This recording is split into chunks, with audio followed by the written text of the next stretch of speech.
Hello and welcome to the World Changemaker podcast, where we have engaging conversations with everyone from entrepreneurs to advocates. I'm your host, Cinnamon Alvarez. Be ready to get inspired because our guest today is going to share their story, insights, and golden nuggets with us about how they're making a meaningful difference in people's lives and in our communities. If you like what you hear today, subscribe on your favorite podcast platform. And while you're there, leave us a review. Hello, and welcome to another episode of the World Changemaker podcast. I am excited to introduce our guest today, Shea Belsky. I'm going to let him introduce himself also, but I can give you a little bit of a preface. He is an autistic software engineer focused on building equity and inclusion for everyone. He's also the chief technology officer of Mentra, which is a startup connecting neurodivergent job seekers with meaningful employment. And we are so lucky that he loves talking about his lived experiences as a neurodivergent leader and a peer too. So Shea, what else do you want to share right off the bat, just so we can get to know you? First off, Cinnamon, thank you so much. I'm excited to be here to talk about my experiences being an autistic advocate, having grown up knowing that I'm autistic and really feeling lucky to have had the support and structure that I've had as an autistic individual. To be honest with you, something which is important to acknowledge is the fact that most people, probably by and large, don't have a diagnosis, don't really know that they're autistic or neurodivergent at all. I do consider myself pretty fortunate and lucky to have had parents who were really supportive of me. And I kind of, not just parents, but the support system, school system, teachers, everything, to who really had my back the whole time. And conversations like this, where I have the privilege of talking about it, I try to really help other people understand autism, neurodiversity, and try to articulate, especially for folks who aren't able to do that. Yeah, which is amazing that you're an advocate and making a difference in such a powerful way. So I'm going to jump right into some questions, if you don't mind explaining for all of our listeners, what does neurodiversity mean and what's included in that definition? Neurodiversity represents, and the short version is people who have autism, ADHD, dyslexia, epilepsy. It's a broader umbrella that covers the different ways in which people think, experience the world. It's a neurobiological difference, so it is at like the person level. And generally speaking, it's not something that it just kind of goes away. People have strategies or mechanisms with which they experience or alter the experience of neurodiversity, but you don't suddenly stop being autistic or you don't suddenly stop being dyslexic. They're generally things that are a part of your life, and people like myself make our life experiences around them, or we alter the way that we live in order to be more compatible, more at peace with how our neurodiversity affects us. For instance, that could be something as simple as me as supermarkets. I don't love supermarkets. I don't love places where there's a lot of sensory stuff going on for the reason that my brain kind of really has a hard time grappling with the 20,000 things happening. Autistic people, maybe they're great at supermarkets. Maybe that's just them. But I modify my environment to avoid them. And if I do have to go, I pop in headphones and it's typically not a big deal. But I generally try to avoid them for a lot of reasons. So to go back to your question about neurodiversity, it's kind of a broad umbrella. There's a lot of things going on, but it really affects how people experience and perceive the world. Yeah, it's interesting because I interpret it myself like a pretty large bucket. So it's an interesting vocabulary word to explain so many different circumstances and such a big variety. Am I interpreting that correctly? Right. And the different aspects of neurodiversity are much more detailed and described by things like dyslexia or epilepsy or depression or anxiety, whatever those things are. Those are all much more nuanced and specific than just saying someone's neurodivergent, because two people who are neurodivergent are almost certainly going to have very different experiences, different perspectives, different things going on. And to put them all in the same bucket isn't accurate. There are some similarities, but by and large, there's going to be a lot more differences than that, other than the fact that they're under this neurodiversity umbrella with some similarities at the same time.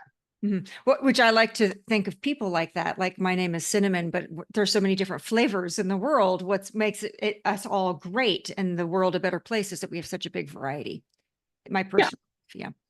And then that goes into people like me who are autistic. Like I'm a communicator. I love these sorts of podcasts and talking about it, but there are other autistic people out there who struggle to communicate, who are nonverbal, who get scared of things like this. Then there are also people who have ADHD and dyslexia who are great communicators, but maybe in the case of somebody who has dyslexia or dysgraphia, maybe they struggle reading and writing. And so they alter the way that they work with the world or they change their behavior as a result of that. For instance, someone who has dyslexia or dysgraphia, maybe they do a lot of voice memos on the phone. Maybe they do a lot of phone calls. Maybe they do a lot of talking face to face instead of a text message or writing something down or an email. And you may not even know that that's the case, but you could observe somebody who experiences the world in this way because that's just how their brain has to work. Which is amazing. So I want to know about, because what I'm automatically, and I apologize, I'm not thinking chronologically. When I get excited. That's Um, okay.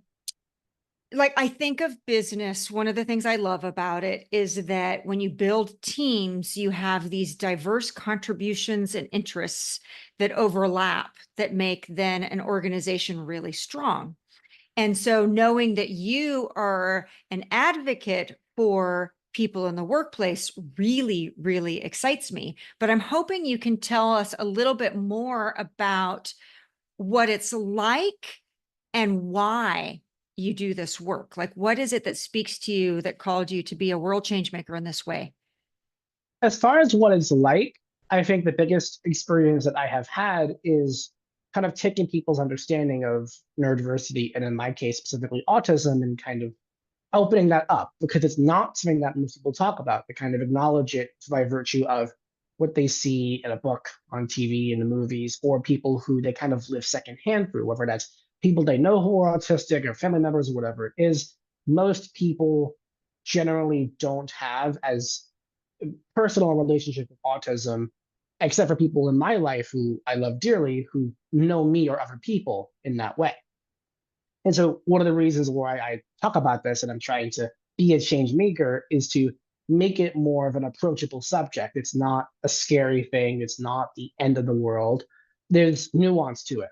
There are people out there who are autistic who have need a lot of support, who need help to get through the day, who maybe need 24/7 care. Those people exist. And I am not here to say that autistic people all behave and look like me because there's a wide breadth of people. I don't want to use the word spectrum because there's a lot more nuance to it than that as well. It's a whole other thing.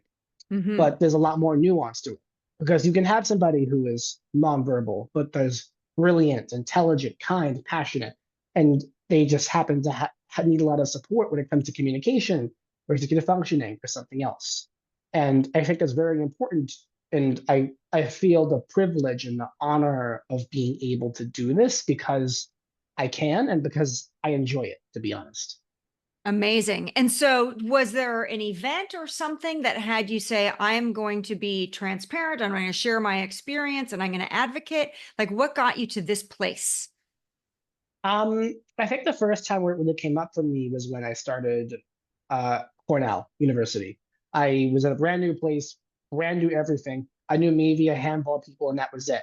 But I was able to kind of leave my high school behind, where I'd been growing up and figuring out my own brain for a lot. And in high school, I had a generally a good time there. But like a lot of people knew me, they kind of knew how I was expected to behave. But I was coming into Cornell where I didn't know anybody. I knew a handful of people who knew about me, but not really. And I'm like, okay, let's try to like reinvent ourselves a little bit. Let's try to be experimental. Let's be a little bit bold. And we can always back off if things get uncomfortable or scary. So the first thing, not one of the first things that I did when I got to Cornell was very classically typical, was someone took me to like a rap party or something. Which was like, whoa, this is a little bit crazy. And I was like, oh my gosh, this is a little bit overwhelming. But I'm glad that I tried. But then the same night, I was with a bunch of people and they went to a different rap party, which had like a different sensory setup. So like the first one was like very dark, lots of lights, lots of sound, lots of everything. Second one was like a little bit dimmer, a little bit quieter, more spread out. I'm like, okay, like I can do this. This is like my calibration level. And that kind of event allowed me to feel confident in experimenting and being like, maybe this works, maybe this doesn't work, but let's at least try to set our comfort level so we know for the future. And maybe if we're up to it, we can kind of push the boundaries a little bit. We can try something new, try a new food, try a new experience, try saying something. And if it works, great. If not, at least you tried. And that was kind of the motivation, the thing that kind of started it all, I would say. Wow. Well, we are so grateful. I want to know more because it's amazing to me, but I wanted you to tell us about why the unemployment rate for neurodivergent people is so high. Can you speak to that a little bit? I'm really passionate about people knowing that the work they do makes a difference and being able to. And so it breaks my heart to think that there's people who want to work who aren't welcomed to Yeah, contribute. Yeah. there's a few numbers to throw out there. Mhm. Roughly 1 in 7 people are neurodivergent in the world. That's a lot of people. Of Yeah. that 1 in 7, up to 40% of them are either unemployed, no job, or underemployed, meaning they're not using the skill set that they have or the education or the passion that they have. They're doing something which is not a good match. And that number is quoted as being as high as 80% for autistic people specifically. I don't 100% know if that's the case or not, but I do know that for autistic people specifically, that number is disproportionately higher than it is for Wow. non-autistic neurodivergent people. And what I found in my experience is the reasoning for that being so high is this lack of understanding, lack of having a conversation with those employees to understand, what do you need? If you're going to be on the job and you need to get a job done, you as anybody needs something to get through the day, whether that's something literal like a computer for your email or a phone for Mhm. phone calls or a desk to store your things. Those are the very physical, literal needs. If you have dyslexia, maybe you behave in a way, not you behave in a way, but maybe you are a way where you struggle a lot when it comes to written instructions, to emails, to anything you have to read because the text just kind of messes around in front of you. And if an employer doesn't know that, they're going to try to make you behave in a way where your brain isn't compatible with. It's not that you don't want to, it's that you can't. Mhm. And you, as an employee, want to be able to say, hey, Mr. and Mrs. Employer, I have dyslexia. I want to be able to do my job, and this is what I need to do it. And the employer then, in a perfect world, should be able to say, sure, let's see what we can do. Let's make this happen. And there's a lot of individual steps in that chain, a lot of individual links in that chain, which can break at any time. There's the employee knowing and identifying what they need to be successful, feeling comfortable that they can say it to someone, if it's a manager, a mentor, a boss, whoever. Number three, the boss listening and being able to do something about it, and then being able to actually get it done. There's so much which can go wrong in that chain, where by and large those things don't always happen. It's not that it's impossible for it to happen, but sometimes it certainly feels like. And that is a big reason why unemployment is so high, because people who are neurodivergent may not feel that level of comfort or compassion or understanding from their workplace to be able to get the job that they were hired to do. And I imagine that the employer also doesn't feel comfortable or confident having these conversations either, which is what's so amazing about you starting these conversations for all of us.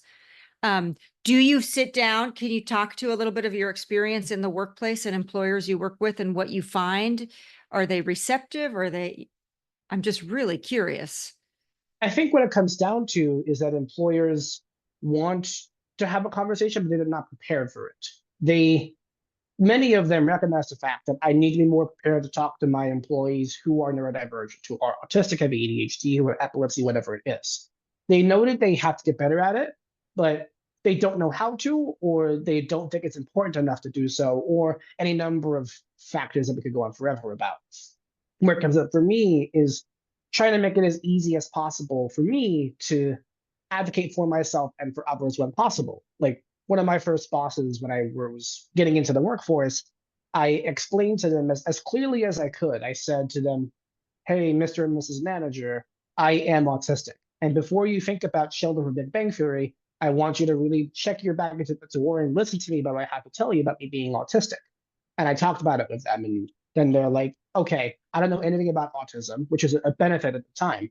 They said, I don't know much about this. So I'm going to go talk to HR to learn from them what I need to know. And I want you to help me articulate what you need so that I can be successful in supporting you. We went to go do our things and we came back. We had a good conversation about it. And I was so lucky to have had a manager that supportive at the time. By and large, many managers in the situation may not have had that same conversation, that same train of thought.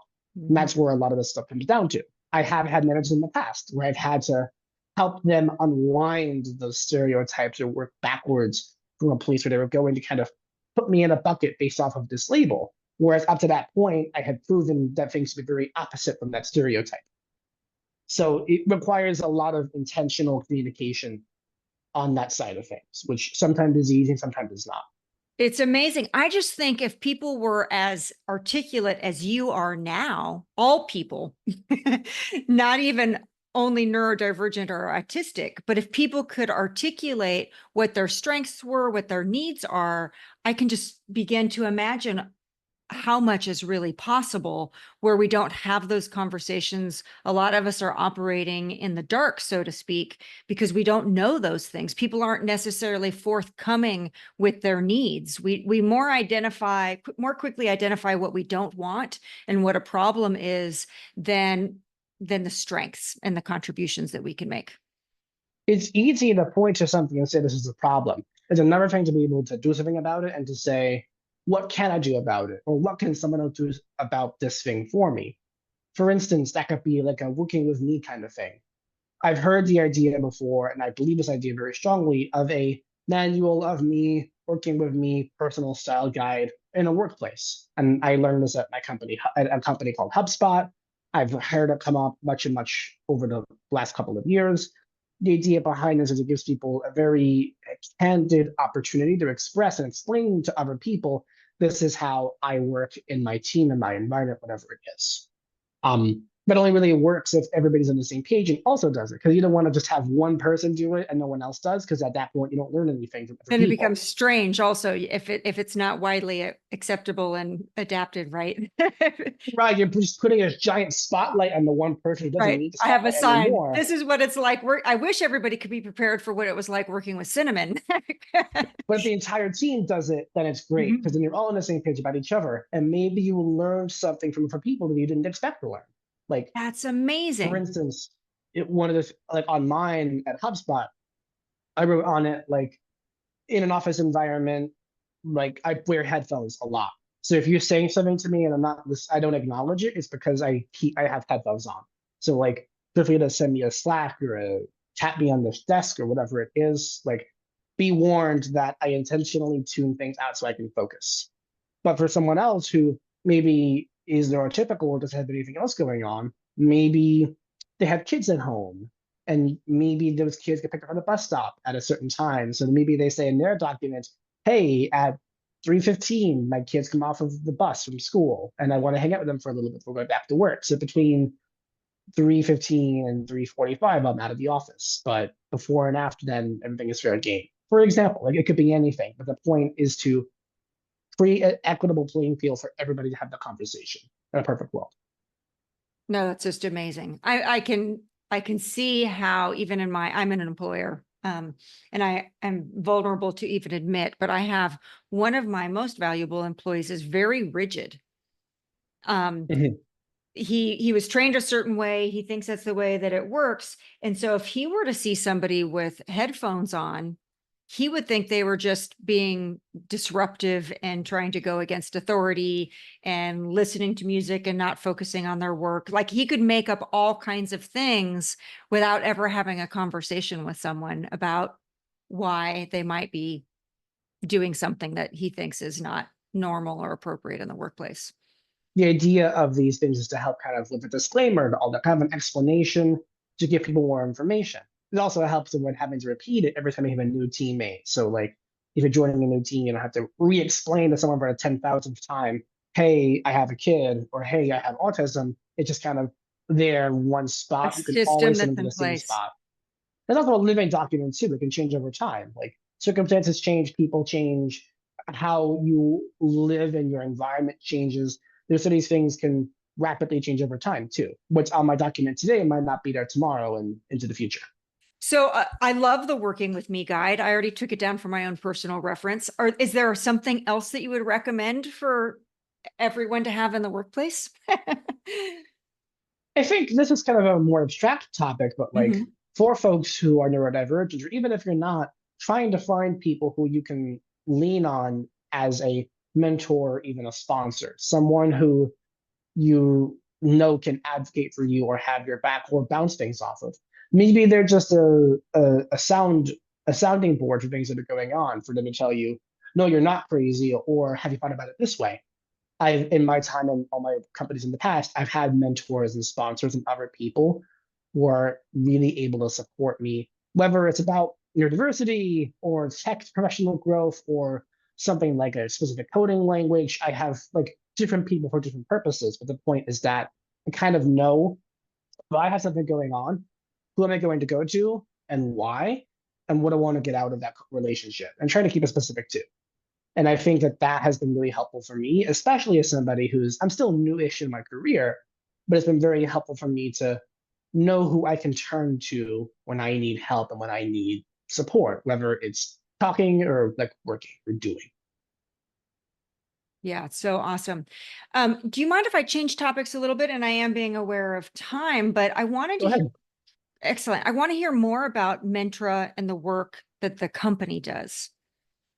Can, Certainly. So yeah. Mentra is an employment network for neurodivergent professionals. A lot of things I just talked about are really relevant here because as a neurodivergent person in the workplace, maybe you don't know what you need. Maybe you don't understand about yourself, what's working, what's not.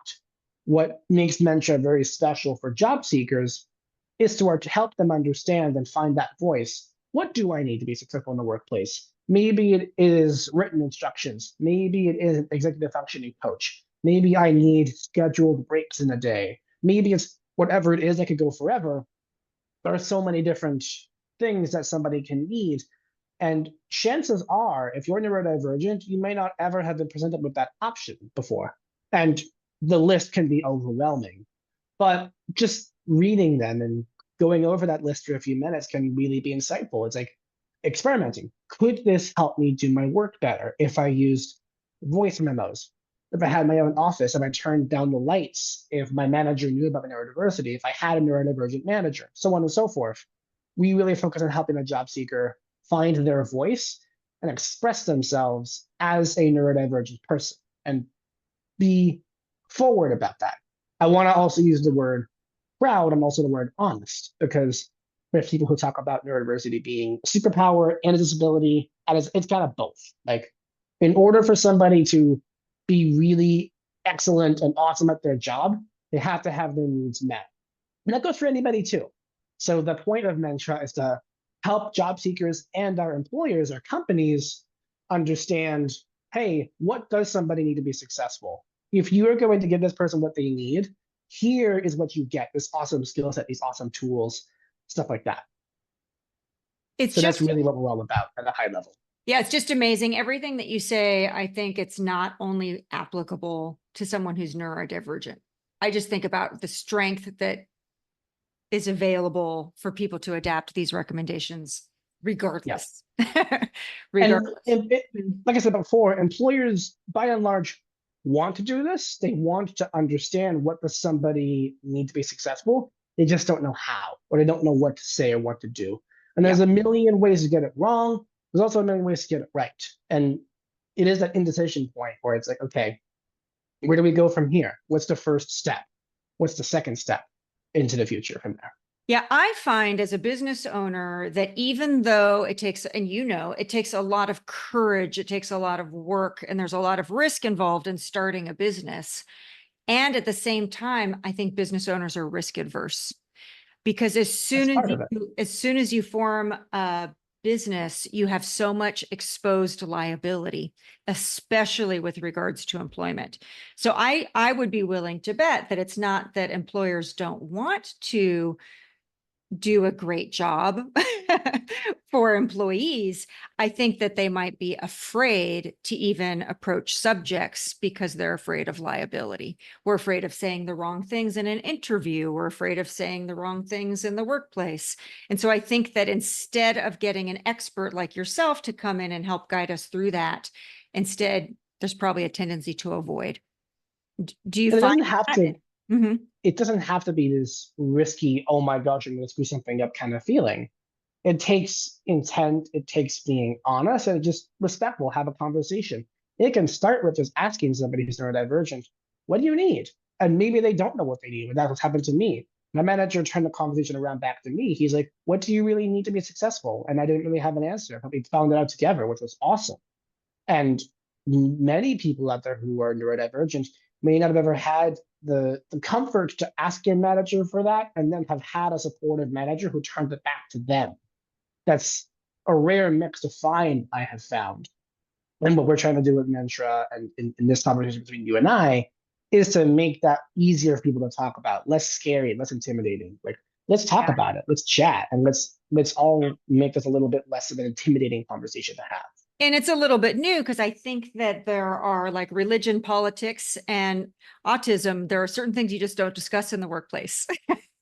I'm trying to have a And sense of humor, but you understand what I'm saying is I that, get it. Like yeah, we're afraid it, of being it sued. can be it can be one of those taboos we don't talk about. And Yeah. I'm like, well, why not? Like, let's have a conversation about it. Let's really crack open that can of worms and let's really see what's cooking underneath. Because if you want to talk about it, there's something bad going on down there.